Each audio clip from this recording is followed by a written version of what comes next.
tell you a little bit about my life in public service. And I'll start off by saying I never thought that this would be where I would be standing before you today, having been in public service for close to 2 decades now. That was never part of my career strategy. It was never part of my vision or my view of what I wanted to be and how I wanted to be part of society. And so I'll start off by encouraging you to never limit yourself and always be willing to say yes when an opportunity might come before you, because that is the reason why I'm lucky enough to stand here today. And much of it is due to the vision of Governor Deal and his ability to offer people an opportunity to add value. And for those that do, we find that we have a great path forward in our ability to help others. My career began as a tax accountant. I started out working with a CPA firm back in the Northeast. I call myself a reformed Yankee because my husband and I moved down here in the late 1980s for him to pursue an opportunity with the Coca-Cola Company. And we arrived in the Metro Atlanta area and never looked back. I began to develop a practice here in the Metro Atlanta area and raised my children, had the latitude to be able to be part of their lives as they grew and flourished in Georgia. And as they got older and we became more assimilated into Georgia community and Georgia society, I realized that there was an opportunity for me to interact with local government. And I was frustrated with property taxes and the fact that the property taxes in Fulton County, where we resided, were very expensive and not well managed. So I became more engaged in local government roles, conversations, talking with local government elected officials, trying to advocate for good fiscal policy at that local level. A death of one of the Fulton County commissioners in 2004 created a vacancy that none of us wanted. Commissioner Robert Fulton was a true rocket scientist. He was a professor at Georgia Tech in science with rocketry as his background. So we used to say it really is rocket science when you're providing government service, because Commissioner Fulton was so expert at that role.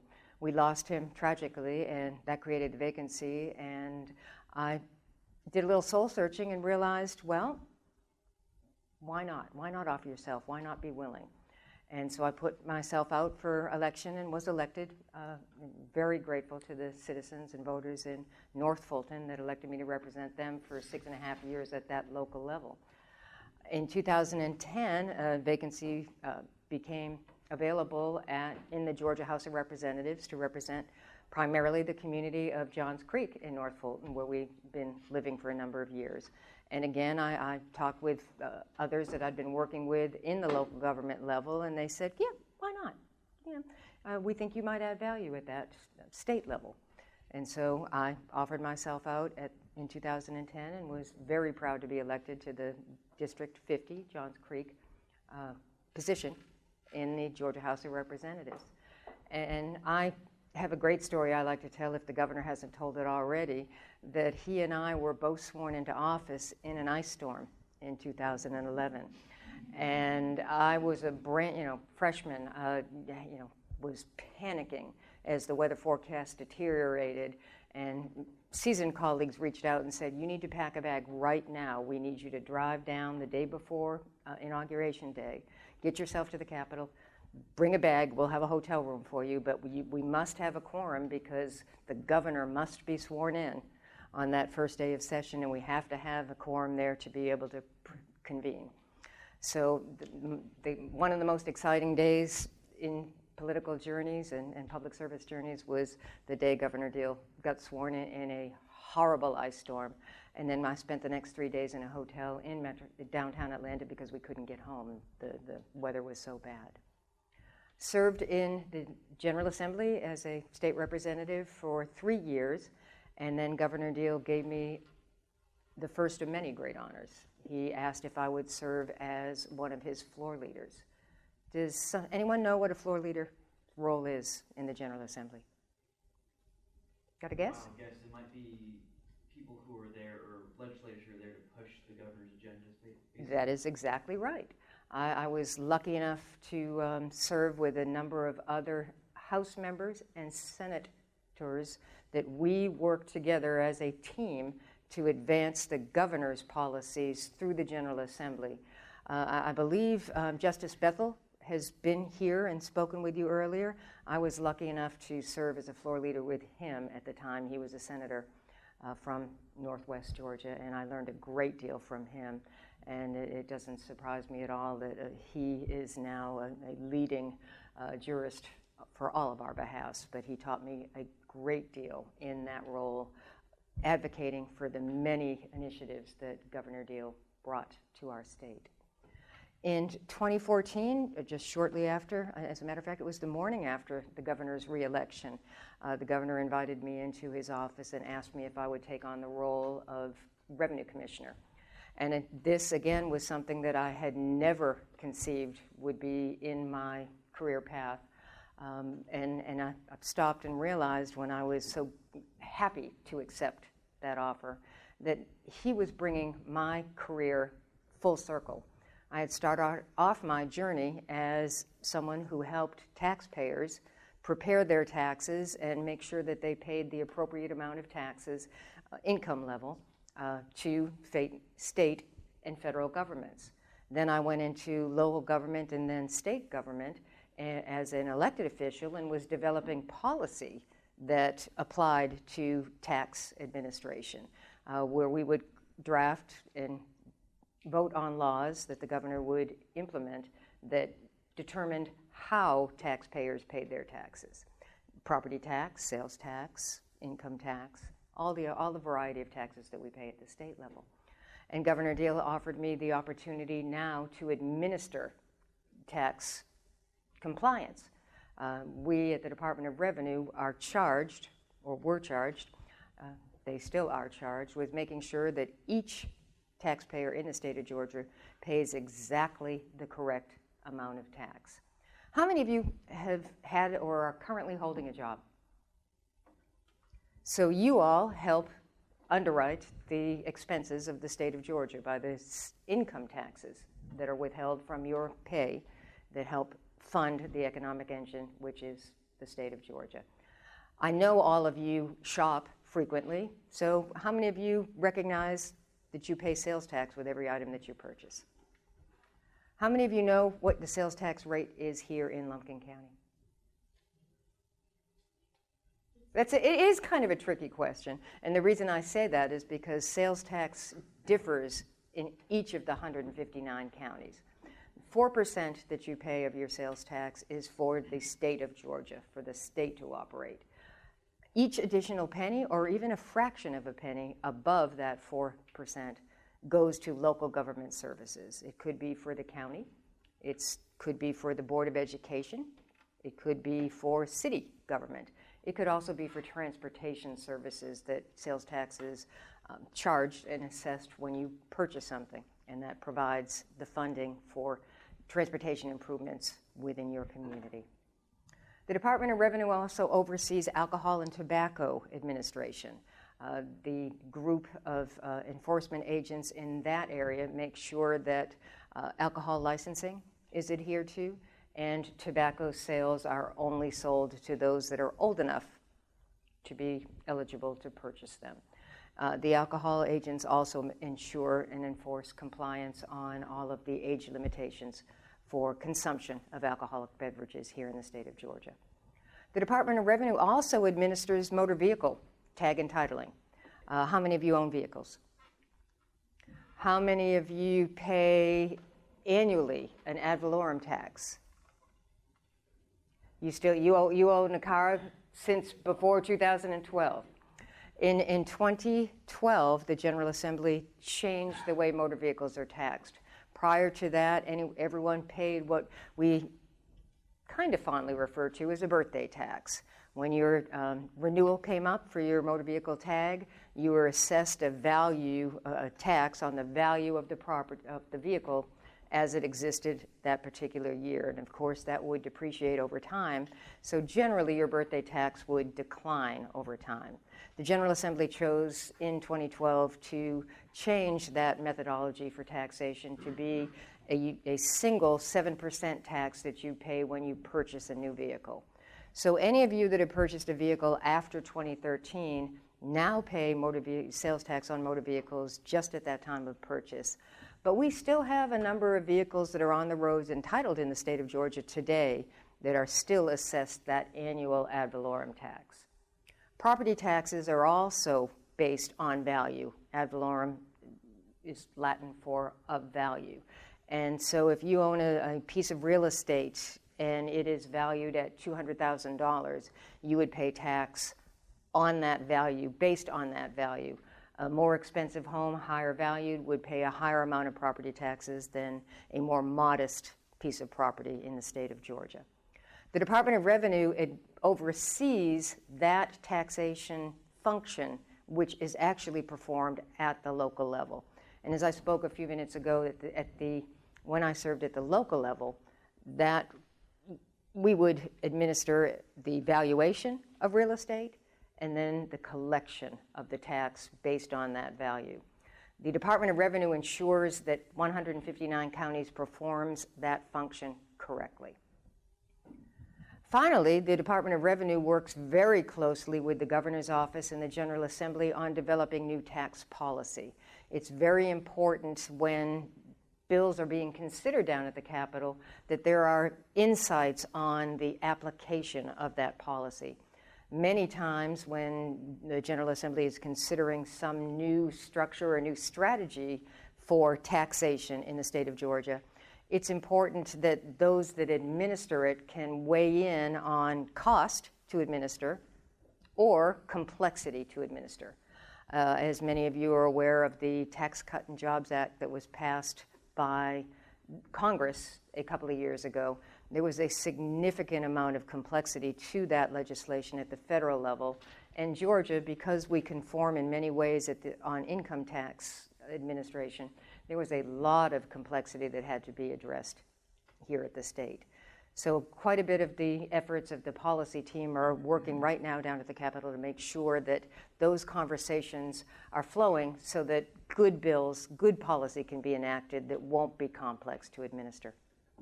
My role today as treasurer of the state of Georgia is very closely aligned with the Department of Revenue. All of the tax revenues that come in from the Department of Revenue flow electronically to the Treasury that we oversee, and our role is to make sure that no penny that is brought into our coffers is ever idle. We either are investing it immediately upon receipt from the Department of Revenue, or we are sending it out to the state agencies to be able to be used to pay the expenses for an agency to operate. So for the period of time that any amount of money is not needed out in an agency, in their bank accounts, to be able to pay for the service that all of us benefit from, we will invest it in federal funds. We invest it in some stocks and bonds. We are very tightly restricted by state statute on the different types of investments that we can put public money into. And that's by design. It makes sense for us to be very careful with your money. We don't want to have any risk to our ability to pay the bills that keep the state running and all of those services flowing. So we are very cautious and very risk averse in our management of the federal dollars that come to us, as well as the state dollars that we collect through the Department of Revenue. So I'm going to make that a good segue, because your second guest speaker today can talk to you about some of the ways that money is used on behalf of all of us here in the state of Georgia. I've had the pleasure of knowing Commissioner Berry for a number of years. We worked together on a few projects, and he is going to take the microphone now and tell you about all of the amazing things that he does for the state of Georgia. Commissioner, little fuzzy little guy here. It's like one of those little things from that movie Gremlins.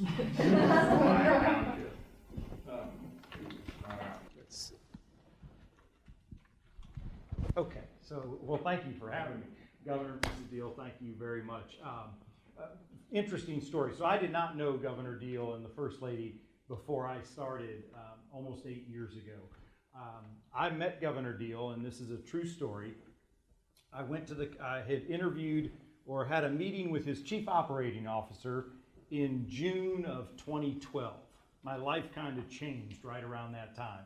So in June 2012, I was called to the governor's office to talk about the state of mental health services in Georgia. So I go in and I meet with the governor's chief operating officer. Had never met with one of those people either. I'm a child development major. I've been working in the public system for 34 years. Started in 1986 in Tallahassee, Florida. So I'm a child development major. And wow, what am I doing going to meet with the chief operating officer for a state of Georgia to talk about mental health services? And throughout my career, I had worked with children with special needs and things like that, and ultimately had become a CEO of what in Georgia are called community service boards, public mental health, substance abuse, and developmental disability services. So I meet with the chief operating officer, and after make a long story short, he says, well, if you're interested in being a commissioner, I said, commissioner, what in the world has happened? We'll get you in front of the big boss. And so in June of 2012, I went down to the state capitol and had not spent much time there. It was hot, and you get there about 30 minutes early, and you drink a big bottle of water, and then about 10 minutes before the meeting starts, you have to go to the bathroom. So you go down into the basement of the capitol, and I wove my way around down there, and I go to the bathroom, and my zipper gets stuck. True story. And you're going, oh my gosh, I'm getting ready to meet with the governor of the state of Georgia, and my zipper is stuck. And you wonder, do you yank it and take a chance on the zipper flying off? Do you leave it alone, or what do you do? And so I'm getting ready. I never met a governor before in my life. And you're starting to sweat, and it's a look. So you're like, well, okay, you're going to sit at tables, and everything will be okay. You'll pull in, and they won't be able to see if the zipper breaks. Well, needless to say, the zipper self-corrected. But you go in, and you're waiting to be called back, and this was an interesting thing that happened. The door opens, and here comes Governor Deal, right? Come on back. Not one of his team members, not the administrative assistant, but Governor Deal himself.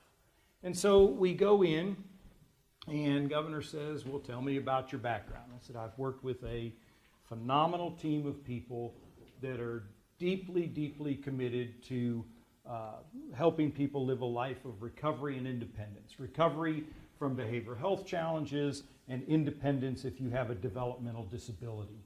Those are people that historically, if you're not familiar with developmental disability, intellectual and developmental disabilities, in the old days, they would be called people with mental retardation. Some of the most medically fragile individuals that you can imagine. And we had a team of people of 400 people that I worked with at Viewpoint Health in Gwinnett, Rockdale, and Newton counties who really, really were focused on public service. So I've only done public service for my career, 34 years of public service, working either in a school system, a Department of Juvenile Justice, Community Mental Health, or a State Department of Behavioral Health and Developmental Disabilities, which is what Governor Deal asked me to be the commissioner for, and now the Department of Community Health, which I'll tell you a little bit in a few minutes. So we have this interaction with the governor and his chief of staff and his general counsel and his chief operating officer, and you can imagine that's a little overwhelming. And they say, look, we're trying to make, and the governor makes it very clear, we're trying to make Georgia be not only the health innovation, the health hub, the greatest place for healthcare services in the Southeast, but nationally, and we want to have an international reputation. Do you think you can help us with that, and how have you done that? And we talked about the team, and everything focused on the team. And the governor's team was sitting right there. And the team that I had working with me at Viewpoint Health was a team. And I think that that was a concept that was really, really interesting to me, to be able to have a discussion with a governor who focused so much on a team of people that he counted on. And so I accepted the position. About a week later, I got the phone call that the governor would like for you to do this. Now, if you're a child development major and doing community mental health, you never think that you would become a commissioner of a state department. So 5,000 plus employees, about a $1.3 billion agency, and the fact that Georgia, just maybe a year before Governor Deal became governor, had signed no, it was maybe 3 months before you became governor, had signed a settlement agreement with the United States Department of Justice about the conditions of people who were living in our state psychiatric hospitals, and a commitment by the state was made with the previous administration that we would move all individuals with intellectual and developmental disabilities who had lived in our state hospitals out into the community. It was the most, and that people with mental health issues would be serviced in their own communities, in their own homes. And I'm a deep believer in community-based care. So my whole career, I believe that children and families should stay together in their own homes. Children should sleep in their own beds with their own pillow under their head. And so that was very consistent with my belief system. So there was a nice parallel there of, wow, okay, this is what the state of Georgia's needing to do, and this was my passion. So the second Tuesday on the job, I started on August 13th. The second Tuesday on the job, I go to federal court, and had never been to federal court in my life. Went to federal court with a group of people that were, the term is amici, which is a group of people that brought a lawsuit against the state of Georgia on behalf of people with mental illness and substance abuse and developmental disabilities. We go to federal court, and those were all my friends because I was a provider. So imagine going into federal court, you're talking outside with all of your friends that you've worked with for 20 plus years. We go into the courtroom, they go to one side, and I'm the defendant now. And so we go to the other side. And this is another true story. There's a judge, Judge Pinnell, a federal judge.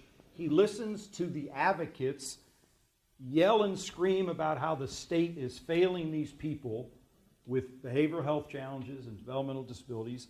And the judge listens for about 45 minutes, and our attorney stands up and he says, Your Honor, this commissioner has only been on the job for 1 week. Can we give him a chance? And the advocates say, well, we're willing to give him an opportunity. And the judge says, if he doesn't deliver in 1 year, we'll have a public hanging. So that hits the paper. And my mom and dad lived down in just north of Jacksonville, Florida. And that's a part of a headline in the paper from Jacksonville. And my mom calls and she says, is it too late for you to quit? Because this isn't going to be a good ending. And so, but here's the thing. If you have an opportunity, we served about 12,000 people in Gwinnett, Rockdale, and Newton County in the public mental health, substance abuse, and developmental disability system. And these are people that desperately need support. And if you can ever have the opportunity to go from serving 12,000 people, and if you're a public servant, and that's all I've done, to maybe impacting policies and practices and rules that could help possibly millions of people, how can you say no to that? And I think as Treasurer Riley said, be willing to say yes. Was it overwhelming? Oh my gosh, absolutely. And you think when you're first coming in, oh, I'm going to be over at the Capitol, I'm going to be meeting with the governor all the time, this is fantastic. No. The best thing is you don't get called by the governor. You don't want to hear from the governor. You want to just do your job and get the job done so that he doesn't have a need or she doesn't have a need to call you. So we focus on the settlement agreement and meeting terms. And another interesting thing, and a little bit of a misnomer. I had an opportunity 2 weeks ago to speak to a leadership Rockdale class, which is senior level members of a community that get nominated and elected into a leadership program, and a bunch of 10th graders. And the question was asked, Well, Commissioner, last year there was a piece of legislation, and they rattled off the number, that had to do with women's rights. And this was going to restrict a woman's opportunity for X, Y, or Z. Can you tell me where you fall on that? And here's an interesting thing about these jobs. And it's not going to be an answer that they liked, and it might not be an answer that you like. It's almost irrelevant what I think, because we work for the governor. We are executive heads of an executive branch of government, a state agency, and we support the governor. If you want to stay in the role that you're in, your job is to push the initiatives that the governor feels are critical to the success of the state of Georgia. And so you, in some regards, check your personal opinions about things. Now, if it's inconsistent, that's probably not going to be a match. I've been fortunate to work for Governor Deal and Governor Kemp, who I'm pretty consistent with in a lot of regards, not all regards. But ultimately, a commissioner has to make a decision. If they're asked to do something that is if it's unethical or illegal, then you leave. And never has that been the case. But philosophically, you might not always agree totally, but you would have never known that. Because once you meet and you discuss it, your job is to carry the governor's message. And so the greatest example with that is this settlement agreement that I was talking about. So one of the challenges that we had was the state of Georgia believed that and agreed legally to close state hospitals. Well, you can imagine if you're one of the largest employers in the community that hospital is in, and you're being told we're getting ready to close your hospital and 1,200 jobs are going to go away, you can imagine the pushback. But I worked for the governor and the state of Georgia, and that's what we had to do.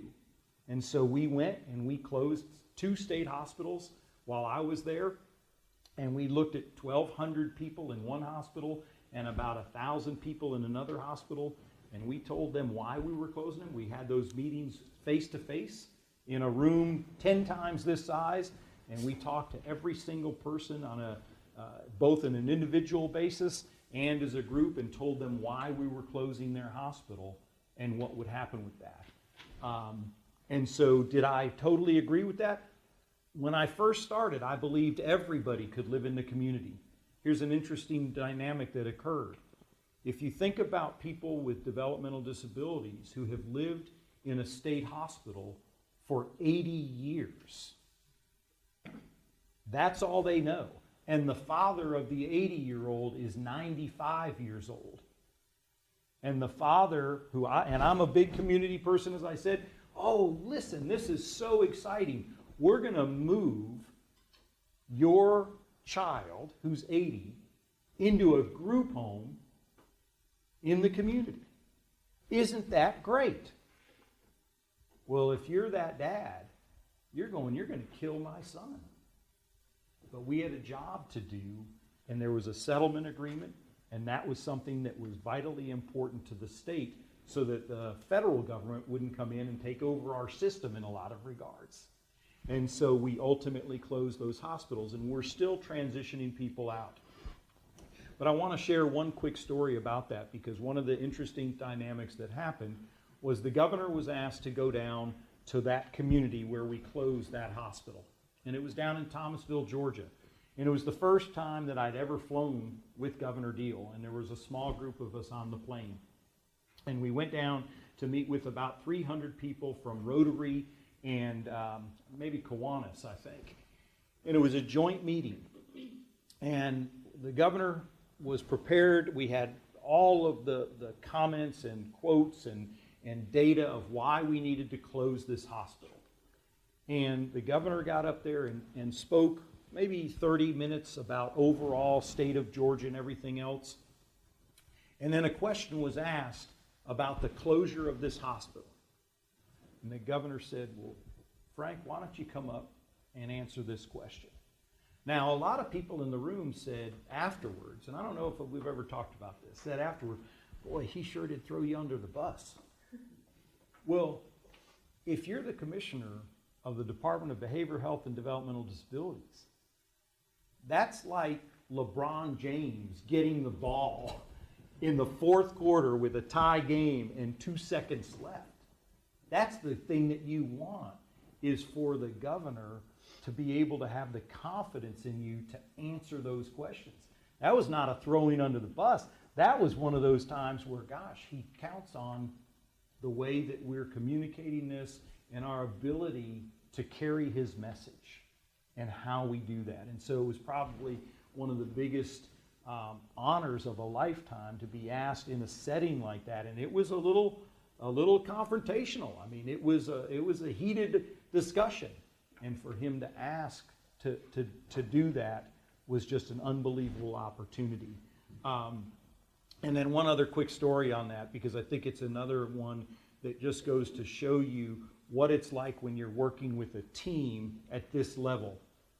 We then left Thomasville and went to Valdosta, and we had several stops that day.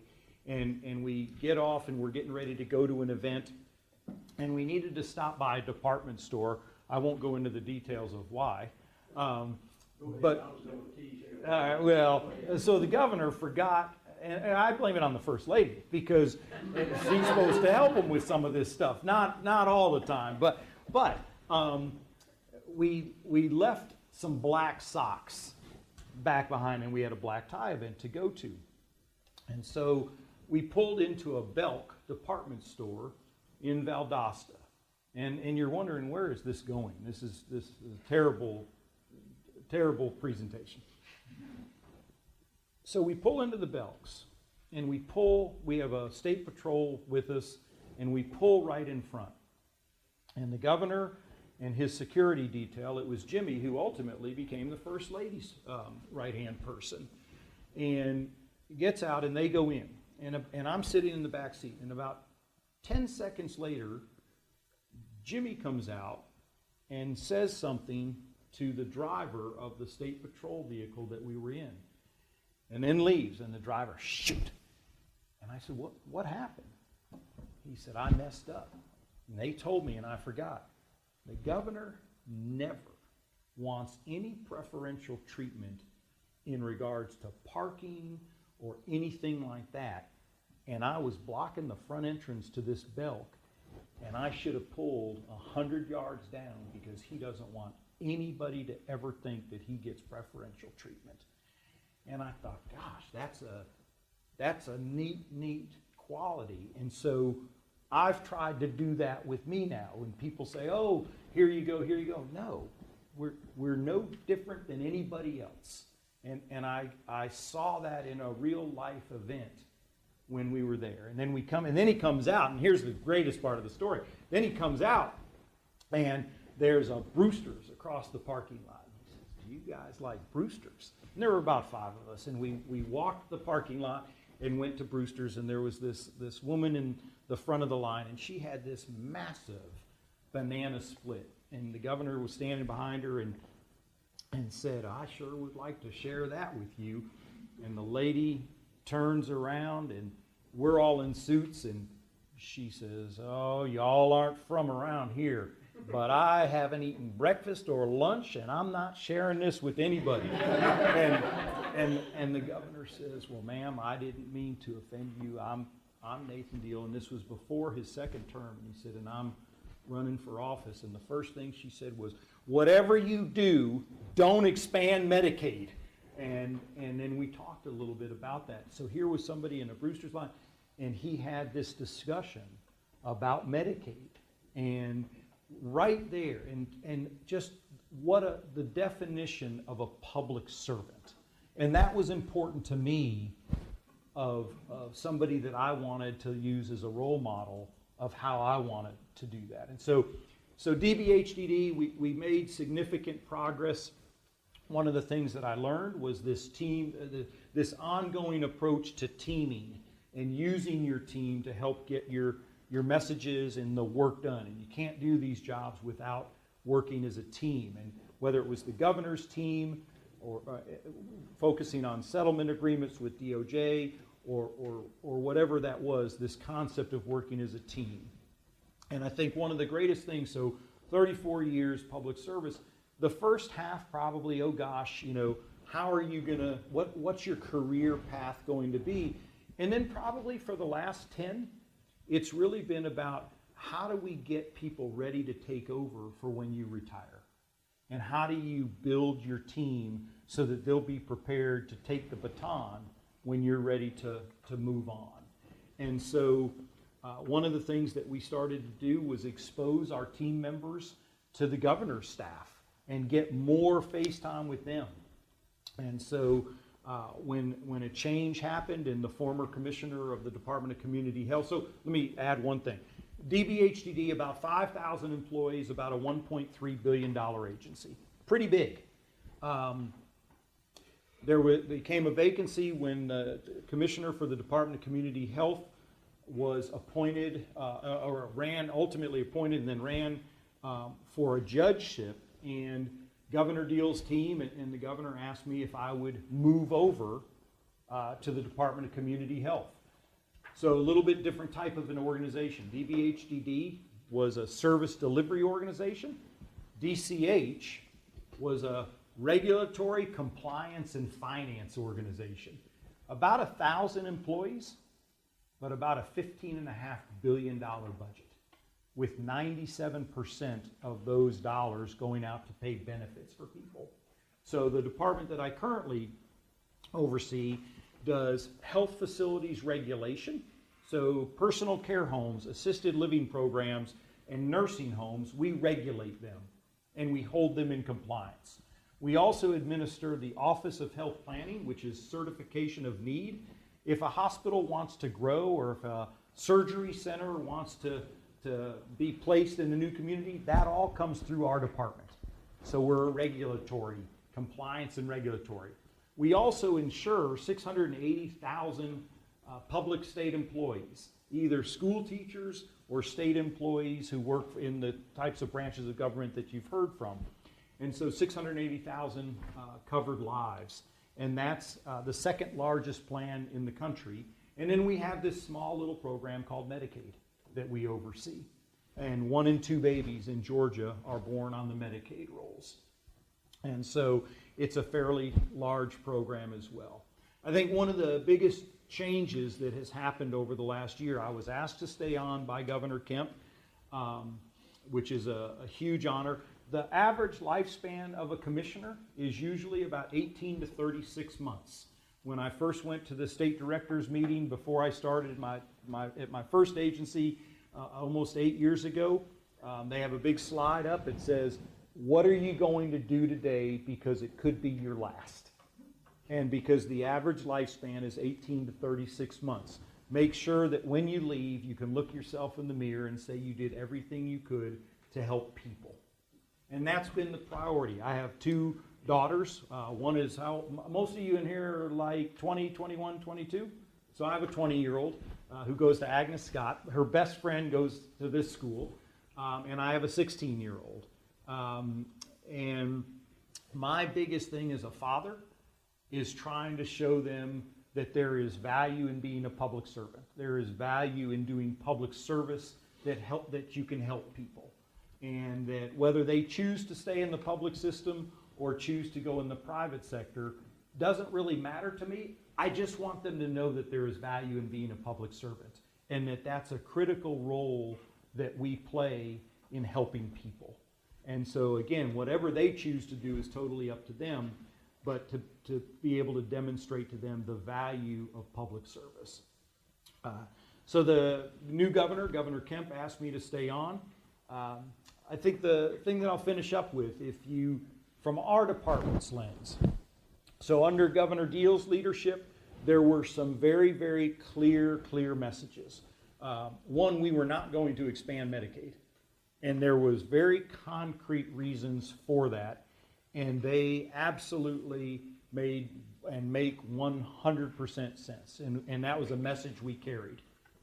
The other one was that we were not going to have a negative impact in any way on teachers' insurance or their retirement. that teachers are so valuable and we don't pay them enough money. The worst thing we could do is then mess with their benefit package. And so the direction was keep the benefit package robust and keep premiums pretty flat. And then the third one really had to do with the certification of need. That we believe that in the certification of need program, that there was value to that, and that if you're going to mess with certification of need from a competition standpoint, you better use a scalpel and not an axe, because you can really do some damage to either providers or communities by opening up the certification of need in a way that has unintended consequences. And in the last year, Governor Kemp has come in and said, I believe wholeheartedly in competition, and by God, we're going to do away with this CON. Frank, get your department to think differently. All right? And then on Medicaid. And I want waivers. I want Medicaid waivers. And by God, get us a waiver. And so working with the team, we've crafted some waivers. And then on state health benefits, it's, I don't know if we're getting the bang for our buck and we're paying too much. And these teachers, we're going to have to make some changes, and they're going to have to understand that the benefit package they have had is too robust, and they're going to need to sacrifice as well. And so those are some of the major, I believe in just being brutally honest with you. You need to hear some of this stuff. What are some of the philosophical differences that go on among administrations? And how do you get a $15.5 billion agency to be nimble enough to make those philosophical changes? And so the number one priority really for a commissioner is, how do you keep your team motivated to come into work every day to get that work done? And so one of the things that I've done is tried to follow what I saw Governor Deal do and the First Lady, which is go out and meet with your people and support your people and listen to them and do everything you can to motivate them to feel like they're a part of something bigger than just themselves. And I think that's what we're trying to do. And the last thing that I'll say, and then we'll open it up for questions, is the biggest surprise of the whole job was being a part of what was called the First Lady's Children's Cabinet. And that was under Mrs. Deal and the First Lady. And so that was something that I was told early on, don't miss those. That's going to be the fun part of the job. And over then those 7 years, getting to know the First Lady and spend time with her, one of those people that was living in our hospitals was 96 years old, and she had lived in our state hospital since the 40s. And she couldn't hear, she couldn't see, she couldn't talk, and the First Lady and I went and spent almost 2 hours with her at Atlanta Regional Hospital. And the First Lady came with us to visit children who were in a crisis stabilization unit. And we got to spend time traveling around the state to visit children who had serious emotional disturbance, who were the most violent and aggressive children in the state of Georgia. And the First Lady would just sit down right next to them and talk to them about what their challenges were. And these were people that most of the counselors that were working with them were scared to death of, and she just sat right down with them and did that. And so getting to know the First Lady, I probably spent more time with the First Lady than I did with the governor. One of the last events or activities that we had an opportunity to do with the governor before he left office, maybe a month or two before, there was a small group of about 5 people, and we went in and spent about 2 hours almost doing an interview for and it wasn't a formal interview, but there was no holds barred of conversation topics and reflecting on what the administration had done and how neat that was to hear where we were when we started and what we had accomplished by the time we were finishing up. And the accomplishments were significant. One other quick story, and I know I'm monopolizing this, but one other quick story.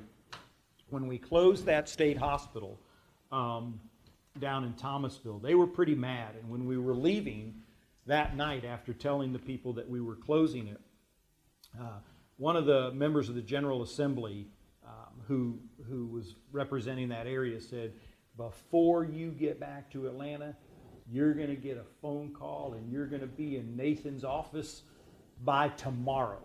And sure enough, that next morning, Frank, you got to be in the governor's office at 2 o'clock. And that was one of our first. And the 4 people flew up and they met, and these were senior level people from that community who were very influential. Thomasville is a very, very, very influential, wealthy community. And they said, Frank, you're telling these people something. They're not used to being told no, and you're telling them no, and they didn't like that. And so it was kind of a little bit of a test. Well, gosh, the governor says if you're on his team, they've got your back. But you wonder about that. And then this guy comes in and he says, Governor, I sure would like for you to come down for a quail hunt and spend some time with us down there. And the governor looks at me and he says, Frank, I think you ought to stay back. Because that could be a real Dick Cheney moment for you. And that was right after Dick Cheney had shot that guy with that shotgun. And I knew then, and the governor said, Frank, tell them what we're going to do. And we told him, and the governor said, gentlemen, my time is up. I've got other meetings to go to. That's the plan, and we're sticking with it. And so to feel that level of support, that when you say we've got your back, you can't describe what that's like.